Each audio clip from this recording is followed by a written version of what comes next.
नमस्कार। देखिए, आज चर्चा का विषय है कि मंगल की घंटी। यहाँ लिखा है मैंने कि आपको कैसे विवाह के समय चीज़ों का आकलन करना है ताकि आपका वैवाहिक जीवन सुखद हो। और कुंडली मिलाते हैं, कुंडली मिला के शादी की है आपने तो मैं निश्चित तौर से बताऊं कि वैवाहिक जीवन सुखद जाता है अगर कुंडली सही से मिलती है तो। और जहाँ पे कुंडली मिलान के बावजूद वैवाहिक जीवन में दिक्कतें हैं, वहाँ कुंडली में खेल है। अब कुंडली में खेल कैसा होता है वो बताऊंगा मैं आपको। तो यहाँ पे लिखा है मैंने विवाह में कुंडली मिलान, मैं बना चुका हूँ इस पर एक वीडियो। अब तो आप लोग को अलग तरीके से समझाता हूँ। देखिए, सबसे पहले चीज़ हम लोग मिलाते हैं क्या, यहाँ लिखा है गुण मिलान। कम से कम ये मिनिमम मैंने लिखे हैं, मिनिमम 18 गुण मिलने चाहिए। ठीक बात है, ऐसा कहते हैं शास्त्र। उसके बाद गुणों में क्या होता है, लाइन से पॉइंट है, 1 पॉइंट, 2 पॉइंट, 3 पॉइंट। जैसे वर्ण के 1 पॉइंट है, वश्य का 2 पॉइंट, तारा दिन के आपके 3 पॉइंट, योनि के 4 पॉइंट, ग्रहमित्री 5 पॉइंट, गण के देखिए आपके 6 पॉइंट, भकूट के 7 पॉइंट, नाड़ी के 8 पॉइंट। भकूट का दोष तो 7 में से 0 मिलेगा। संतान में विलंब होता है और बेसिकली ये दैट डिपेंड्स ऑन, ये कभी कभी ऐच्छिक भी होता है। आजकल क्या होता है कि हस्बैंड वाइफ चाहते हैं संतान देव से हो, तो वो भी इसमें शामिल होता है और अदरवाइज दिक्कतें भी आती हैं।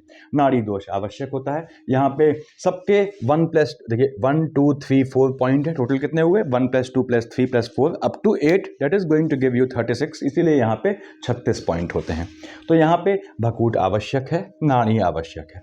बाकी को आप जो है मैनेज कर सकते हैं, यानी भकूट ये आवश्यक माना जाता है और नाड़ी भी आवश्यक है, यानी नाड़ी दोष नहीं होना चाहिए, नाड़ी समान नहीं होना चाहिए। और भकूट में या तो सन्नाटा मिलता है 0 या सीधे 7 पॉइंट मिलते हैं, ऐसे नाड़ी में या तो 0 या 8 पॉइंट।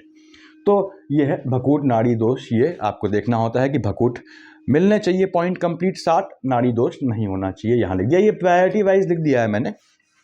उसके बाद 7th हाउस या उसके लॉर्ड या शुक्र, शुक्र मतलब किसका मालिक होता है, विश्व और तुला का फ्लक्चुएशन तो नहीं है, देखना होता है आपने कि 7th हाउस आपका फ्लक्चुएटिंग तो नहीं है। यानी 7th हाउस का मालिक जो ये स्पाउस वाला खाना होता है, 2 चीज़ों का अंतर समझें आप और ध्यान से समझें। ये आपकी विवाह हो गया है तो आपको एनालिसिस करने में आपने अपने वैवाहिक जीवन को लेकर मदद करेगा। आपकी संतानों का विवाह होना है आगे, तो आप कम से कम आगे आपके साथ धोखा नहीं होगा या आप छल में नहीं फंसेंगे।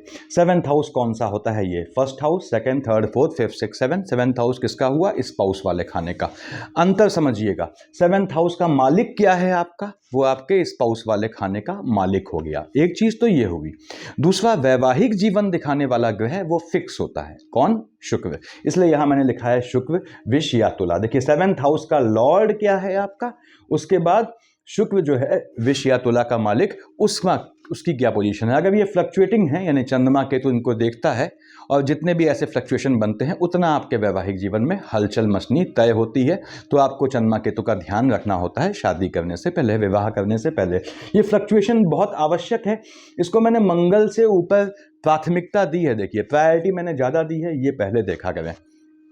अब जैसे उसके बाद मंगल की मार्गेश की स्थिति देखी जाती है, मंगली है, अमंगली यानी नॉन मांगलिक है। उसके बाद 8th में राहु है या शनि है, ये देखिए मैंने बताया है कि अष्टम में आपका जो है राहु हो, शनि हो या मंगल हो। अब अष्टम मंगली है तो लोग कहते हैं घातक है, लेकिन अष्टम राहु है अगर अपने दुश्मन की राशि में बैठा है तो वैवाहिक जीवन में ज़्यादा खलबली मचाता है। और अष्टम में शनि बैठा है तो इसका भी कंप्लीट योगदान होता है आपके वैवाहिक जीवन की धज्जियाँ उड़ाने में। उसके बाद मंगल द्वारा प्रदत्त कोर्ट केसेस, मंगल कब कोर्ट केस के योग बनाएगा आपके, लग्न के लॉर्ड व 7th हाउस के लॉर्ड का संबंध व स्थिति, ये भी देखना पड़ता है। अब ये देखिए यहाँ पे, अब सपोज यानी कि आपको क्या देखना है, पहले मैं बताता हूँ आपको। सपोज आपका, मैंने यहाँ कुछ लग्न लिख दिए हैं स्पेसिफिक। यहाँ मेष है आपके, 1 लिखा है, 2 3 4 5 6 7 8 9 10 11 12। तो पहली बात तो यह है कि आपके 7th हाउस का लॉर्ड 7 है। तो मेष लग्न के जातकों के लिए स्पाउस वाले खाने का मालिक वही ग्रह होता है, कौन, शुक्र यहाँ लिखा है, जो वैवाहिक जीवन दिखाता है। यानी आपके स्पाउस वाले खाने का मालिक इत्तेफाक से समान ग्रह होता है, यानी शुक्र होता है जो वैवाहिक जीवन दिखाता है। और शुक्र यहाँ पे आपके लिए डबल मार्केश बनता है, 2nd और 7th हाउस का लॉर्ड है। यदि शुक्र आपका फ्लक्चुएटिंग हो गया, चंद्रमा या केतु के साथ बैठा है, या यहाँ चंद्रमा या केतु बैठे हैं, या दोनों साथ बैठे हैं, या यहाँ बैठे हैं, या फिर आपके विष और तुला बताया मैंने बैठे हैं, तो यहाँ पे ये हलचल मचा देता है। अब विष में चंद्रमा उच्च का हो गया, आपने कहा वृश्चिक में नीच का हो गया। तो वृश्चिक है तो भी यदि चंद्रमा यहाँ भी बैठा है तो भी आपके वैवाहिक जीवन में हलचल ले आता है। यानी आपने शादी के समय ये ध्यान रखना है कि चंद्रमा केतु का फ्लक्चुएशन नहीं होना चाहिए। इसको समझ लें, आपका यहाँ पे ये शुक्र डबल मार्केश बनता है। दूसरी बात, वैवाहिक जीवन का कारक वही ग्रह है जो कि आपके 7th हाउस का लॉर्ड बनता है। तो मेष लग्न वालों को शुक्र का फ्लक्चुएशन देखना पड़ता है। जहाँ जहाँ पे सावधानी बरतने की आवश्यकता होती है, मैं सिर्फ उन्हीं लग्नों को ले रहा हूँ यहाँ पे। और यहाँ पे आपका मंगल महाराज क्या डबल मार्केश है? नहीं, डबल मार्केश नहीं है, तो मैं यहाँ हटाता हूँ। मंगल के डबल मार्केश का भी जिक्र आएगा, अभी देखिए कैसे आपने देखना है। तो उसको आप समझेंगे अपनी कुंडली में या अपने स्पाउस के या वुड बी के, तो आपको सावधानी रहे रखने में जो है आसानी होगी। यहाँ पे अगला लिया मैंने, उसके बाद लाइन से विष, देखिए यहाँ लिखा हुआ है, विष की बात करते हैं। यहाँ 2 हो गया, 3, दिस इज 4, 5, 6, 7, 8, 9, 10, 11, 12, 1। अब यहाँ पे 7th हाउस का लॉर्ड क्या है? 8 लिखा है। 8 यानी वृश्चिक का मालिक कौन हुआ? मंगल। मंगल मेष और वृश्चिक का मालिक होता है। मेष यहाँ है वृश्चिक। 12th हाउस, 7th हाउस मार्केश हो गए। अगेन वो कंडीशन हो गई कि 7th हाउस का लॉर्ड आपका डबल मार्केश है। 7th हाउस या उसके लॉर्ड का या शुक्र का फ्लक्चुएशन। अब 7th हाउस का लॉर्ड यहाँ डबल मार्केश है। अब यहाँ मंगल की पोजीशन आ गई। 7th हाउस का लॉर्ड डबल मार्केश है। यहाँ देखें, यहाँ पे 1 लिखा है और यहाँ 8 लिखा है। तो आपको अपने से हैवी मंगली से शादी बिल्कुल नहीं करनी है, पहली बात। यानी कि यदि आपका जो है सपोज आप नॉन मंगली हो तो आपको मंगलिक से शादी नहीं करनी है, क्योंकि डबल मार्केश है, धज्जियाँ उड़ जाएंगी। उसके बाद यदि आप 4th हाउस के मंगली हैं या 12th हाउस के मंगली हैं तो आपको लग्न के मंगली, 7th हाउस के मंगली या अष्टम मंगली से शादी बिल्कुल नहीं करनी है। यदि आप लग्न के मंगली हैं, 7th हाउस के मंगली हैं, तो आपको अपने से हैवी मंगली, अष्टम मंगली से शादी बिल्कुल नहीं करनी है। यदि आप सिंपल 4th हाउस के मंगली हो, 12th हाउस के मंगली हो, तो नॉन मंगली से शादी आप सुकून से कर सकते हैं। यहाँ पे ये पोजीशन बनती है। अब उसके बाद चंद्रमा केतु, अब फ्लक्चुएशन देखिए। अब चंद्रमा केतु यहाँ बैठ गया या चंद्रमा यहाँ बैठ गया, वृश्चिक का चंद्रमा नीच का हो गया। चंद्रमा यहाँ बैठ गया, अपने नीच की राशि को देखेगा वृश्चिक को, हो गया 7th हाउस आपका फ्लक्चुएटिंग हो गया। तो शादी के समय आपने मंगल का भी ध्यान रखना है और चंद्रमा केतु का भी ध्यान रखना है। चंद्रमा केतु की अंतर प्रत्यंतर होगी, वैवाहिक जीवन में आपके दिक्कतें आ जाएंगी। और यदि मंगल यानी आप मांगलिक हैं या मांगलिक नहीं है, अपने से हैवी मंगली से शादी करते हैं, तो यहाँ आपको दिक्कत है, ये ध्यान रखिएगा। इसलिए मैंने लिख दिया है कि मंगल की मार्केश स्थिति, मंगली अमंगली देख लें। उसके बाद आगे 8th हाउस में राहु शनि, उसकी बात करें बाद में करेंगे हम लोग। अब यहाँ पे आगे बढ़ते हैं। अगला हम लेते हैं, क्या लिया है, इससे आपको मैं फिर से कहता हूँ, देखिए ऐसा होता है कि बहुत पहले, आज से 20-22 साल पहले, आज के जो बच्चे जवान हैं, जो 20-21 साल के हैं, 23, 24, 25, 26, 27 साल के हैं, तो उतने साल पहले जब आप पैदा हुए थे तो उस समय क्या कल्चर था मैं बताऊंगा आपको। अभी तो आप लोग वर्तमान में जवान हैं, उस समय कल्चर ये था कि जब बेटा पैदा होता था तो अमूमन माँ बाप उसकी आयु में स्कूल में जाके एज कम लिखवाते थे, ताकि जो है वो आगे जाके उसको एग्ज़ाम्स के लिए, कॉम्पिटिटिव एग्ज़ाम्स के लिए ज़्यादा समय मिल सके। तब ये बच्चों के, मेल चाइल्ड के लिए ये लोगों की सोच होती थी। फीमेल चाइल्ड के लिए, बेटियों के लिए क्या सोच होती थी कि उसकी एज कम लिखवाएंगे तो 2 फायदे होंगे। एक तो कभी जॉब वॉब के लिए ट्राई करती है तो उसके लिए टाइम मिलेगा, दूसरी बात विवाह के लिए उसको लंबा टाइम मिल जाएगा। यानी सपोज बेटी किसी की 30 साल की है आज, एक्चुअल में एज कितनी लिखाई है उसकी? 26 लिखवाई है। ऐसा है, ऐसे केसेस हैं, देखिए 26, 27 जो भी लिखवाई है, तो वो 3 साल उसकी एज कम लिखाई है, ताकि विवाह के लिए भी उसको, अगर वो 32 की भी होती है तो लोगों के संज्ञान में रहे कि वो 27, 28 साल की है। तो गर्ल्स में 2 मोटिव होते थे और बेटों में 1 मोटिव होता था। इसलिए गर्ल्स में व्यापक रूप से पहले की बात कर रहा हूँ, जो बच्चे आज, अब आजकल क्या कल्चर है वो बात की बात है। तो आजकल के जो बच्चे हैं या बड़े हैं, जो 20, 21, 22, 23, 24, 25, 27, 28, 30 साल के हैं, बेसिकली वहाँ मेल फीमेल में एज में नॉर्मल केस को कोर्स में बोल रहा हूँ, नॉर्मल केसेस में चेंज करवाया होता है। तो फीमेल चाइल्ड के चेंज करवाने के 2 लॉजिक बनते थे। इस कारण से जब आप अपने बैचमेट से, आज की तारीख में युवाओं से कह रहा हूँ, आप अपने बैचमेट से आपका अफेयर चलता है तो क्या होता है, आपको लगता है बैचमेट आपका एज का है, लेकिन वस्तुतः क्या होता है, कि आपका बैचमेट आपसे 2 या 3 साल या 4 साल बड़ा हो सकता है। तो ये संभावनाएं हैं। तो बेसिकली कुंडली जो है जो लोगों ने बनवाई पहले, और स्कूल वाली भ्रांति न पकड़ी जाए तो उन्होंने फर्जी कुंडली बनवाई, गलत कुंडली बनवाई। अष्टम मंगली है, बताऊंगा आपको कैसे हटाते हैं। इसको ऐसे समझें कि यदि आपका जहाँ शादी की बात चल रही है उनका मंगल यहाँ बैठा है, अब 6th हाउस का मंगल तो मंगली हुआ नहीं, या मंगल यहाँ बैठा है तो आपका जो है 9th हाउस का मंगल भी मंगली नहीं हुआ, उसमें चेक कर लें। ऐसा तो नहीं कुछ मिनटों के घंटों के अंतर पे मंगल यहाँ या यहाँ आ जा रहा है। आप समझ गए होंगे कि लोग मैनिपुलेट करते हैं। टेम्परिंग तो नहीं की गई है आपके होने वाले स्पाउस से या आपके स्पाउस की कुंडली से उनके पेरेंट्स ने, ये देखना आवश्यक है। और ये टेम्परिंग बहुत बहुत कॉमन है। तो यहाँ पे इसीलिए, अदरवाइज अगर हॉरोस्कोप सही है, लड़का लड़की की उनका विवाह होता है और मैचिंग होती है तो शादी में कोई दिक्कत नहीं आती। मैं फिर से कहता हूँ, इसलिए मैंने शुरुआत में कहा, यदि आपके विवाह के बाद आपके वैवाहिक जीवन में दिक्कत आ रही है, गुण 32, 33, 34 मिलते हैं और ऐसी कोई दिक्कत नहीं है, अगर गुण 18 से भी ज़्यादा मिलते हैं, मान लीजिए 19, 20, 21, और इनमें से कोई दिक्कत नहीं है, उसके बाद भी आपके वैवाहिक जीवन में दिक्कत है, इसका मतलब आप में से कम किसी एक की कुंडली में खेल है। तो टेम्परिंग, छेड़छाड़ की गई है। तो खैर आगे बढ़ते हैं। हमने कर्क लिया, देखिए हमने विष देखा, मेष देख लिया, विष देख लिया, ये मेजर चीज़ें हैं। कर्क देखते हैं, यहाँ 4 लिखा है, ठीक है। 5, 6, 7, 8, 9, 10, 11, 12, 1, 2, 3। आपने कहा साहब ये कर्क का केस हो गया। उसके बाद 7th हाउस का लॉर्ड क्या है? शनि है। वैवाहिक जीवन का मालिक क्या होता है? शुक्र। तो शुक्र 2 और 7 का मालिक शुक्र जहां भी बैठा हो उसके साथ चंद्रमा केतु ना हो। यहां पे चंद्रमा केतु दृष्ट करते हैं तो देख लें, चंद्रमा केतु यहां बैठा है तो वृश्चिक का नीच हो गया, यहां बैठा है उच्च का हो गया। कौन? कर्क लग्न वाले। संतान वाले खाने में हलचल ले आएगा आपके। तो यहां पे क्या है देखिए, 10 और 11, 7th हाउस का लॉर्ड स्पाउस वाले खाने का मालिक शनि है, जो डबल मार्केश है। यहां का भी मालिक है, यहां का भी मालिक है। हाँ, शनि यदि आपका यहां मकर या कुंभ में बैठा है तो उसके डबल मार्केश होने का असर मिनिमाइज हो जाता है। तो यहां पे ये पोजीशन है। फिर शनि अष्टम आ गया। शनि अष्टम महाकष्टम, किस मामले में? आपके मैरिड लाइफ में। यहां लिखा है मैंने, देखिए शनि आपका 8th हाउस, कहीं लिखा होगा इसमें, तो वो जो है देखिए 8th हाउस का राहु या शनि अष्टम में है तो वो हल्ला मचा देगा आपके, यानी आपके 7th हाउस को हिला देगा। और शनि आपका जो है मार्केश बन के कहीं और बैठा है, तो मार्केश तो है ही। तो आपने ध्यान रखना है कि आपको यदि शनि फ्लक्चुएटिंग है या शुक्र फ्लक्चुएटिंग है तो विवाह ध्यान से करना है। अब यहाँ पे मंगल आपका मार्केश नहीं बनता, मंगल यहाँ का मालिक है, यहाँ का मालिक है, योग कारक ग्रह है। तो आपको किसका ध्यान रखना है इस समय? शनि का पोजीशन का ध्यान रखना है। और शनि और शुक्र फ्लक्चुएटिंग तो नहीं है just because of moon and Ketu, ये ध्यान रखना है विवाह के समय। बाकी नॉर्मल चीज़ें फॉलो करेंगे। मैंने बताया आपको कि भकूट और नाड़ी का ख्याल रखें, बाकी चीज़ें सब मैनेज हो जाती हैं।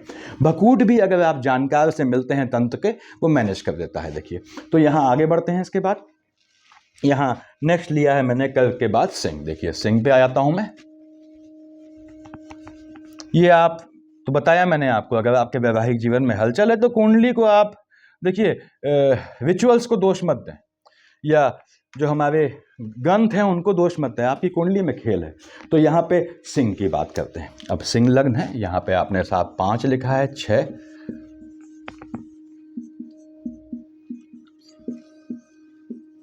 ये आपकी पोजीशन हो गई, ठीक है। अब लग्न का लॉर्ड कौन है? सूर्य। कॉमन सेंस, सूर्य है। और स्पाउस वाले खाने का मालिक कौन है? शनि है। सूर्य पिता है, शनि पुत्र है। दोनों में पड़ती है? नहीं पड़ती। शनि ऐसा पुत्र है जो अपने पिता को अपशब्द कहता है। तो सामान्य तौर पे सिंह लग्न वाले जातक के लिए यदि सूर्य और शनि की पोजीशन ऐसे है कि वो एक दूसरे को छेड़ नहीं रहे हैं तो वैवाहिक जीवन ठीक चलता है। अदरवाइज इनमें से एक आदमी हमेशा जिंदगी भर दूसरे की गुलामी करता है या सेपरेशन का योग बनता है। ये पोजीशन है। अब यहाँ पे 10 और 11 का मालिक, हमें उससे मतलब नहीं है। देखिए आपका सूर्य यहाँ बैठ गया, शनि यहाँ बैठ गया, हो गया हंगामा मैरिड लाइफ में। सूर्य यहाँ बैठ गया है, शनि यहाँ बैठ गया है, तो भी हंगामा हो गया मैरिड लाइफ में। अब 10 और 11 का मालिक शनि है। देखिए अष्टम में हो गया, शनि अष्टम महाकष्टम, कर दिया नाश इसने वैवाहिक जीवन का। उसके बाद डबल मार्केश है शनि। ये ध्यान रखना है आपने कि वैवाहिक जीवन का जो है 7th हाउस का स्पाउस वाले खाने का मालिक शनि आपका डबल मार्केश है। अब शनि की ये राशि या शनि स्वयं चंद्रमा केतु से दृष्ट नहीं होना चाहिए। और ऐसे ही 2 और 7 का मालिक शुक्र, देखिए आपका जो वैवाहिक जीवन का कारक होता है उसकी राशियां वृष तुला, और साथ ही शुक्र की पोजीशन उसके साथ चंद्रमा केतु नहीं होना चाहिए। तो आप सुकून से शादी कर सकते हैं। ये है तो आपको फ्लक्चुएशन शांत करना पड़ेगा। कैसे करते हैं बताया है मैंने आपको। तो ये सिंह लग्न का पोजीशन हुआ। उसके बाद हम आते हैं तुला लग्न पे। तुला की बात करते हैं। देखिए थोड़ा सा हल्का सा लेंदी है, लेकिन जो है वीडियो आपको समझ में आ जाएगा, इसको समझेंगे। और सिर्फ अपना लग्न ना देखें कि आपके संतानों के हिसाब से या आपकी शादी आपकी नहीं हुई है, तो भविष्य के हिसाब से इस चीज़ को, जानकारी को संज्ञान में रखेंगे, आपके काम आएगी। तुला 7 हो गया, लीजिए 8 3 4 5, ठीक बात है साहब। अब 7th हाउस स्पाउस वाले खाने का मालिक क्या हो गया? मंगल हो गया। तो तुला लग्न यानी कि आपके विष के बाद तुला लग्न वाले जातकों, मिथुन वालों और कन्या वालों, देखिए विष, तुला, मिथुन, कन्या वाले जातकों को मंगल का इशू सबसे पहले देखना होता है। ऐसा क्यों? तुला में मंगल क्या हो गया? मेष, और वृश्चिक का मालिक डबल मार्केश हो गया। स्पाउस वाले खाने का मालिक डबल मार्केश है। तो आपको अपने से हैवी मंगली से शादी बिल्कुल नहीं करनी। मैंने समझाया अभी आपको कि कैसे देखते हैं। आप नॉन मंगली हैं तो नॉन मंगली से शादी करें। अष्टम मंगली हैं तो आप किसी भी मंगली से शादी कर सकते हैं।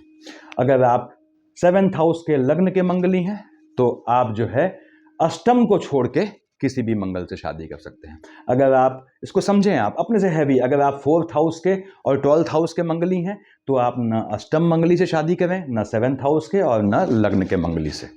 यदि आप नॉन मांगलिक हैं तो आपको नॉन मंगली से शादी करनी है। आप यदि 4th हाउस के और 12th हाउस के मंगली हैं तो आप नॉन मंगली से शादी करेंगे, कोई दिक्कत नहीं आएगी। देखिए मंगल की ओर से कोई इशू नहीं आएगा।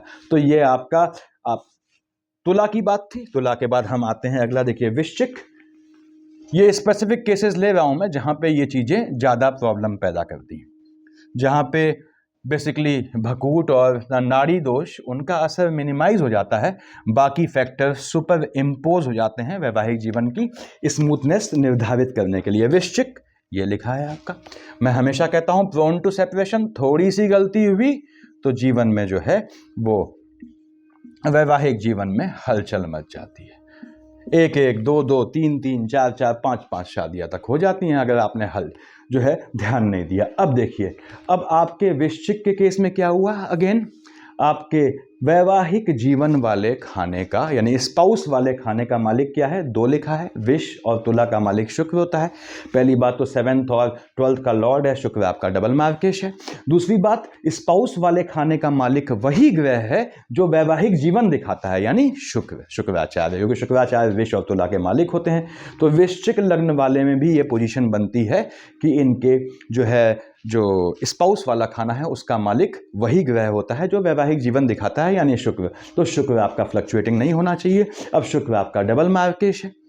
और वृश्चिक लग्न में आप जानते हैं चंद्रमा नीच का हो जाता है। चंद्रमा केतु की लोकेशन यहाँ, यहाँ, यहाँ, देखिए यहाँ आपका, या शुक्र के साथ। तो ये आपको जो है योग बनाता है सेपरेशन के। तो आपको ध्यान रखना है कि आपके चंद्रमा केतु की पोजीशन कहाँ है। शुक्र फ्लक्चुएटिंग तो नहीं है और लग्न में या सामने चंद्रमा केतु नहीं बैठे हैं, इनका आपको खास ध्यान रखना पड़ता है इस केस में। देखिए वृश्चिक वालों के लिए इसलिए मैंने कहा कि आपको बहुत ध्यान से शादी करनी पड़ती है। चंद्रमा भले ही ये मंगल मालिक बनता है इसका, देखिए, और लेकिन चंद्रमा जो है वहाँ बहुत महत्वपूर्ण भूमिका निभाता है आपके वैवाहिक जीवन की जो है वो भविष्य निर्धारित करने के लिए, ऐसे बोल सकते हैं हम इसे। तो वृश्चिक के बाद हम अगला देख रहे हैं। देखिए वृश्चिक के बाद यहाँ लिखा है मैंने कैप्रिकॉर्न, एसेंडेंट मकर लग्न, लिखिए 10 लिखा है भाई यहाँ पे।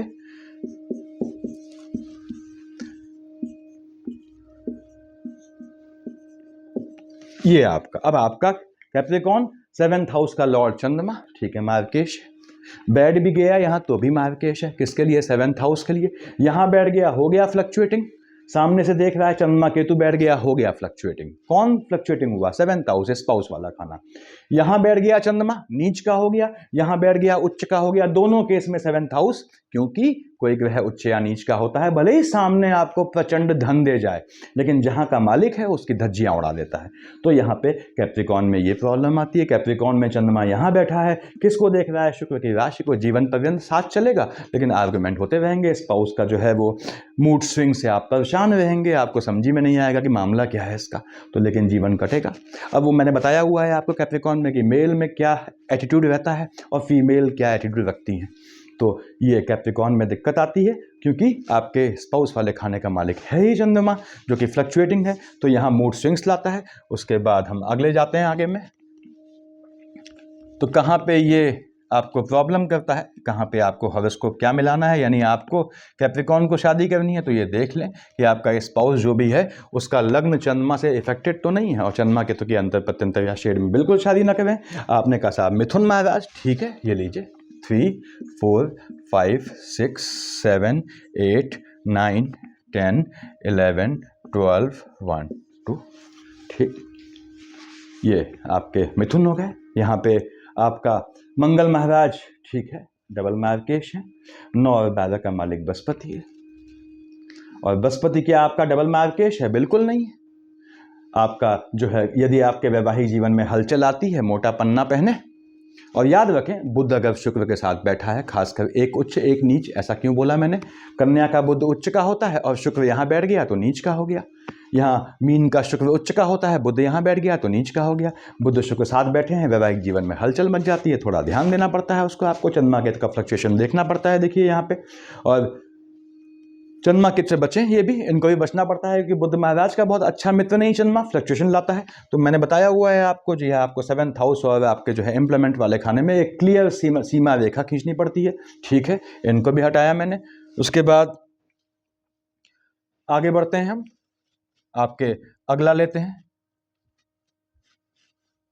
जहां पे मेजर ये चीजें दिक्कत कर रही हैं। बाकी मैंने लग्नों को नहीं लिया है, सिर्फ उनको लिया है जहां ये दिक्कत करता है। आपने कहा 6 कन्या लग्न, देखिए 6 7 8 9 10 11 12, देखिए 6 7 8 9 10 11 12 1 2 3 4 5, ठीक।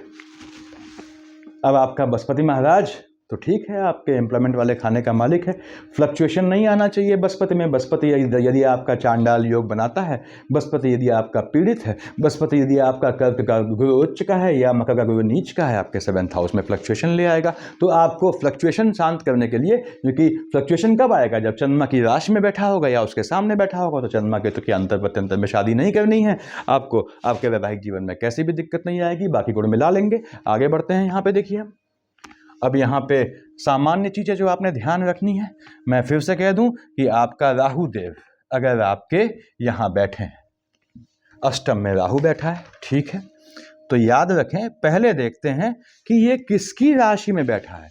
अब शनि की राशि में बैठा है, बहुत परेशान नहीं करेगा, तकलीफ अपनी देगा, वो अलग जगह है। बुध की राशि में है, बहुत परेशान नहीं करेगा। चंद्रमा की राशि में है, पहला काम चंद्रमा पे ग्रहण लगा देगा, राशि में है तो यानी कर्क यहाँ लिखी है तो ग्रहण लगा देगा।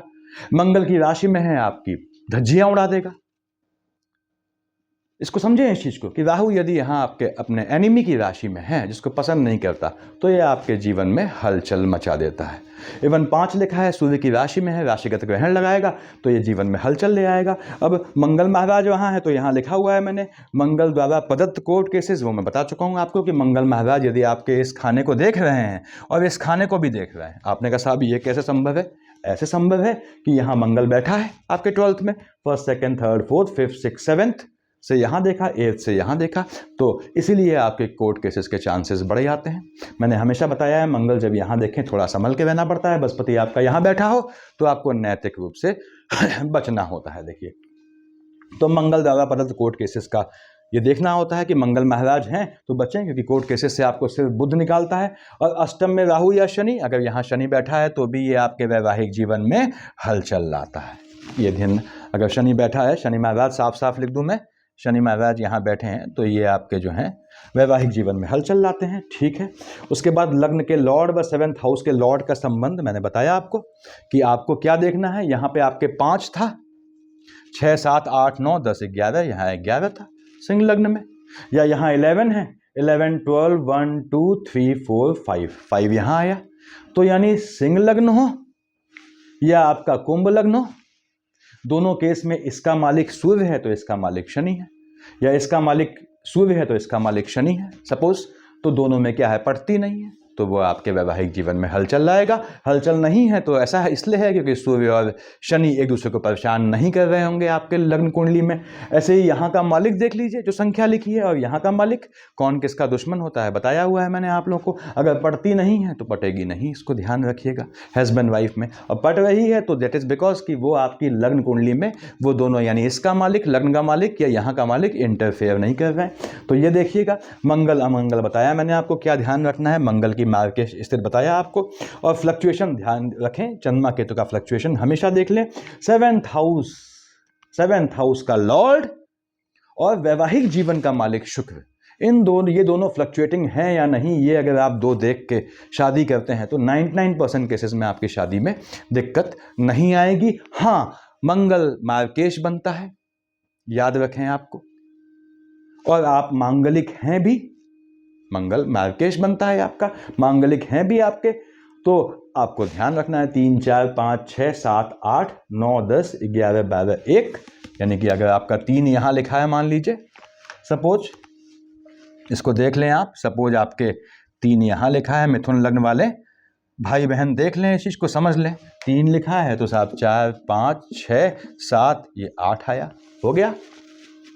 6th हाउस का लॉर्ड मार्केश 9th 10th 11th 12 1 2, देखिए कहाँ का लॉर्ड है मंगल, 6th का, और आपके जो है वो 11th हाउस का। यानी अगेन जो आपके मिथुन लग्न वाले जातक हैं उनको अपने से हैवी मंगली से शादी बिल्कुल नहीं करनी है। इसको देख लें, अपने से हैवी से बिल्कुल शादी नहीं करेंगे। अब आपने कहा साहब 6 लिखा है कन्या, 6 7 8 9 10 11 12 1 और 8 यहाँ आया। आपका जो कन्या लग्न वाले हैं तो मंगल 3rd हाउस का लॉर्ड हो गया, अष्टम का लॉर्ड हो गया, मैंने निशान लगाया हुआ है, यानी कि विष लग्न वालों तुला, देख लीजिए मग आपके विष, ये हो गया विष, ये हो गया तुला, ये मिथुन, ये कन्या, ये इन जातकों को जो है वो किसी भी हालत में अपने से हायर मंगली से शादी नहीं करनी है, नहीं तो दिक्कतें आएंगी। तो कुंडली हमेशा सही बोलती है। हो सकता है आप और हम किसी स्वार्थ को लेके कोई बात कह दें, लेकिन जो विद्वानों ने बनाया है उनकी जो है अनथक प्रयासों का ये फल है, ये कहीं गलत नहीं है। और अगर ये मिलान के बाद भी आपके जीवन में दिक्कतें हैं तो आपकी कुंडली गलत है, यानी आपको अपने पेरेंट्स को पकड़ना चाहिए। तो मेरे ख्याल से यही आप जानना चाहते थे। Thank you.